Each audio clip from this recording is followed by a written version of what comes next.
Greetings everyone and welcome to another Jarrison Time informational video. In the following video, we'll be looking at working with the day schedule window. When automatic shift allocation or a fixed shift pattern cannot cater for the unpredictable sequence of shifts an employee needs to work, the day schedule is used to assign shifts to an employee or group of employees for specific dates. Once we have logged into the software, we'll head over to the menu bar and click on View, then Day Schedule. The Day Schedule window will appear. Once we are on the Day Schedule window, it will show the day programs assigned per the shift pattern the employee is on, and this will be for the employee selected in the employee list. Should we want to view more than one employee, we can change the selection on the employee list to make sure it says all employees in list.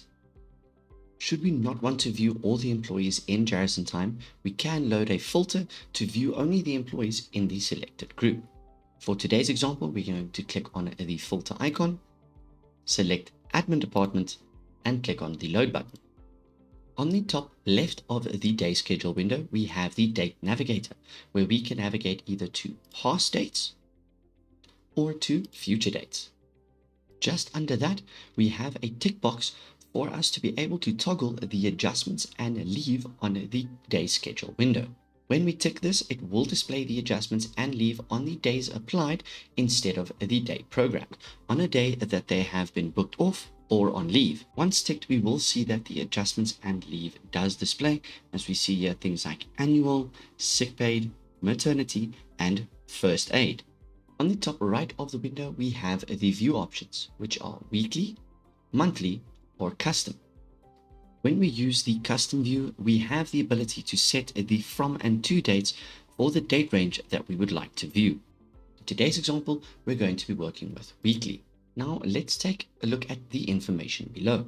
We then have multiple employee fields, starting with department and ending with ID number. And right at that, we have the date range that we are working with.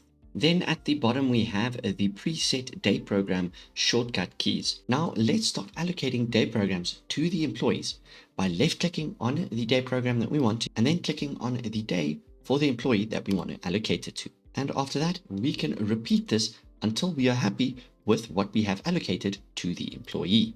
Now that we are done with this one employee, we can go ahead and repeat what we have now done for different employees so that we can change what day program they will be working on. Should we want to copy the day programs that we have now set for one employee to any others, we can by selecting the employee, right-clicking, and then selecting Copy Schedule. From there, we can select a different employee, right-click on them, and say Paste Schedule. This will then paste that exact schedule that we have there to the new employee.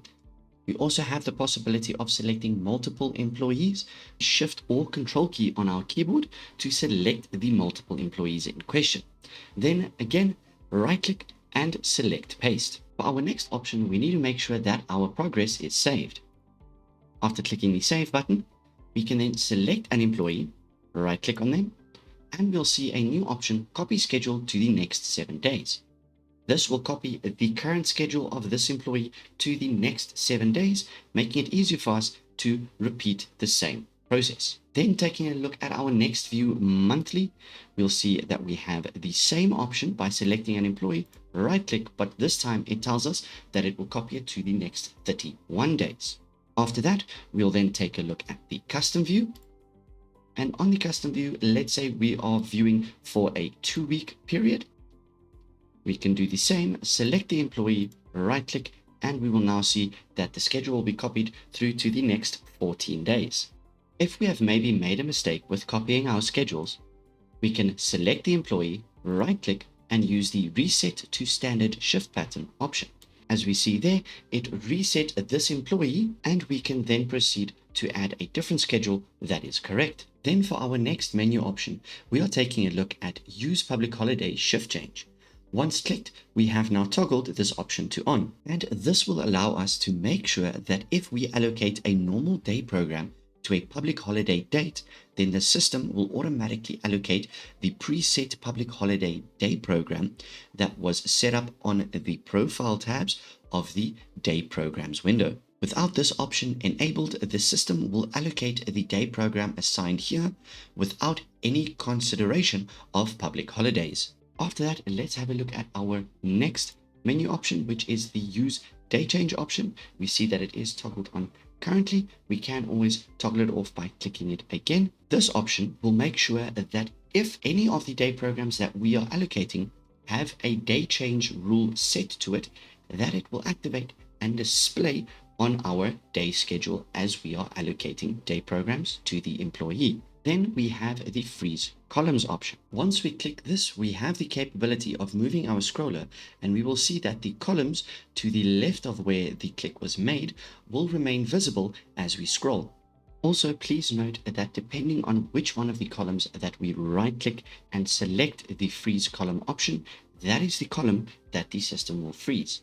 Now let's change the column used as the freeze point by right clicking and unticking our freeze column option. Let's right click on our name column and freeze. And this time when we move it, we'll see that only the first three columns are being frozen and everything else is moving from there. Now for the next option, we need more employees in our list.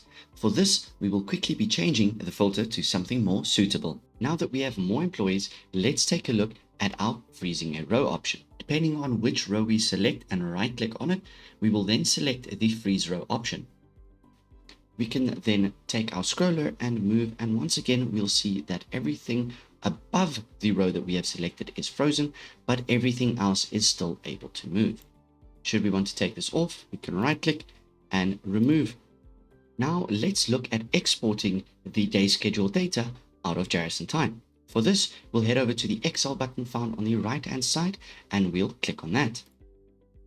Once done loading, the full schedule will open up in an Excel sheet, and we are able to view all of the data that we had in Jarrison Time in the Excel sheet that we have now generated. This will allow us to either send the information or print it out. Should we be done with that, we can go back to the system and close our day schedule window and go on working with Jarrison Time. That will be all for the video. Thank you for watching, and goodbye.